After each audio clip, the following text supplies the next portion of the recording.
Brasil precisa realizar algumas reformas para realmente transformar a sua realidade. Uma delas é a reforma política, a outra é o estabelecimento de um novo pacto federativo que passa também por uma reforma tributária. Mas eu vou comentar aqui sobre a reforma política.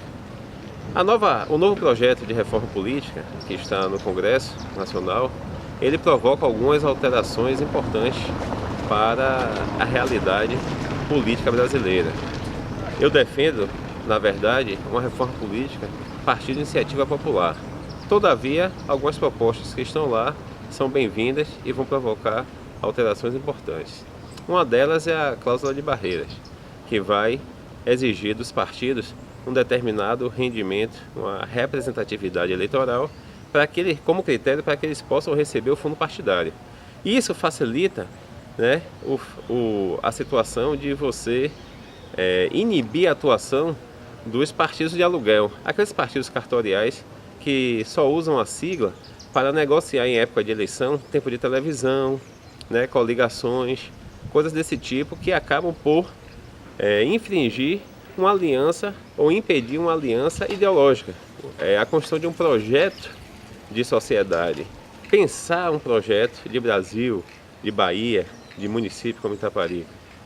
Então você acaba fazendo alianças só para ter mais candidatos, mais tempo de televisão, mais recursos e aí acaba prejudicando o projeto de transformação social por um projeto de chegar ao poder. Isso vem junto, né, do fim das coligações partidárias em nível proporcional, ou seja, coligação de vereadores. Os partidos vão ter que lançar candidatos a partir de 2020, eles sozinhos. Então, o partido que coligava e juntava dois vereadores de dois partidos, três, e hoje, né, hoje seria assim, em 2020 não vai ser mais possível, vai sair candidato só de um partido. Isso também é importante. As coligações majoritárias, né, as coligações para prefeito, governador, presidente, vão poder acontecer, só que vão poder acontecer com partidos da mesma base ideológica. E isso vai acontecer do município ao governo brasileiro. Isso vai fazer com que partidos, né, também de aluguel, partidos que estavam no município sem uma vida ativa, sem militância, eles também vão perder força. Então aqueles partidos que têm uma base ideológica, que têm um projeto claro de sociedade, eles vão poder se unir de acordo com suas sinergias, suas semelhanças, para se fortalecer e vai ficar bem mais claro para a população essa identidade ideológica. Trazendo para a realidade municipal, nós podemos identificar algumas situações como a eleição de vereadores em uma coligação de um candidato a prefeito, em outra como aqui na Câmara Municipal. Nós temos 5 vereadores que participaram de uma coligação onde o candidato Zezinho era o prefeito e 4 vereadores onde a candidata Marlilda, que hoje é prefeita, elegeu 4 vereadores. Então o que acontece? A atuação desses vereadores, ele tinha que ter uma sinergia com o projeto que eles defenderam. Eles não poderiam estar alinhados aos interesses eventuais, né, ou particulares, em detrimento de um projeto maior de sociedade que seria defendido numa campanha eleitoral. Quando você é candidato, você apresenta à população um projeto de sociedade, um conjunto de propostas que vai transformar a realidade. E aí aquele vereador eleito, ele vai ter que ter a obrigação de, nos 4 anos, defender aquele projeto e não ficar negociando de um lado para o outro com base em alguns eventos, né, isolados, né, uma vontade daqui, uma vontade dali, de um segmento de outro, a sua posição política.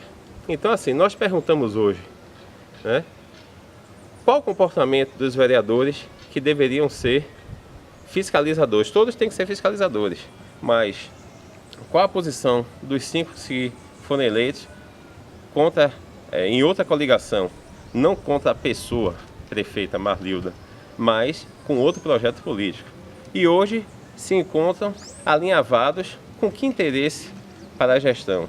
Então, eu acredito que eles deveriam estar fiscalizando a gestão e forçando a gestão a implantar as ações que eles defenderam lá na campanha eleitoral. E aí nós solicitamos aos presidentes de partido desses vereadores que hoje representam essa coligação aqui na Câmara Municipal. E quando eu falo coligação, não é eleitoral só, é um projeto de sociedade que eles defenderam.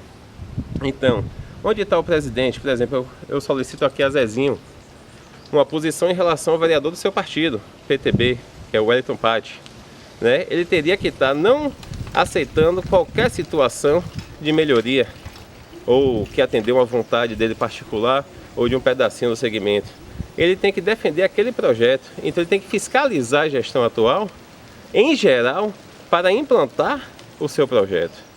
Onde é que está? Eu solicito aqui ao presidente Cláudio Neves do DEM a situação da atuação do vereador Nixon, que também hoje se encontra alinhado à prefeita. No início era uma oposição e de uma hora para outra virou situação. O que fundamentou essa transformação? Tem um aval do presidente, da direção do partido ou não?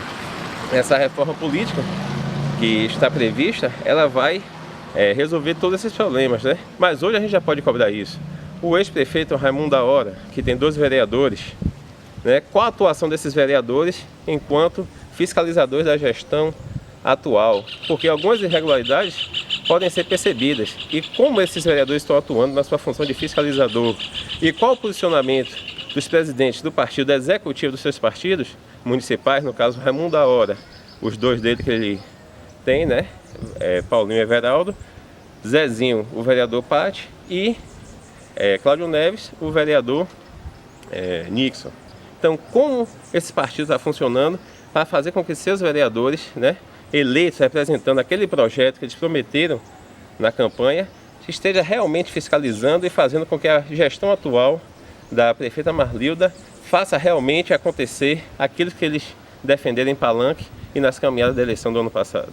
Então é isso que a gente precisa cobrar, fazer com que esses agentes políticos prestem esclarecimento. Estamos aqui cobrando, né, a coerência dessa ação, porque as pessoas não vão ficar se limitando a um benefício aqui de uma festinha que eu indiquei e a prefeita atendeu, aí eu estou apoiando a prefeita. Uma reforminha aqui e a prefeita atendeu e eu estou apoiando a prefeita como uma grande coisa. Não, nós temos que atuar de forma geral. Agora cabe também a direção executiva, né, do partido cobrar dos seus vereadores, porque essa coerência é necessária para o exercício político transformador da realidade social.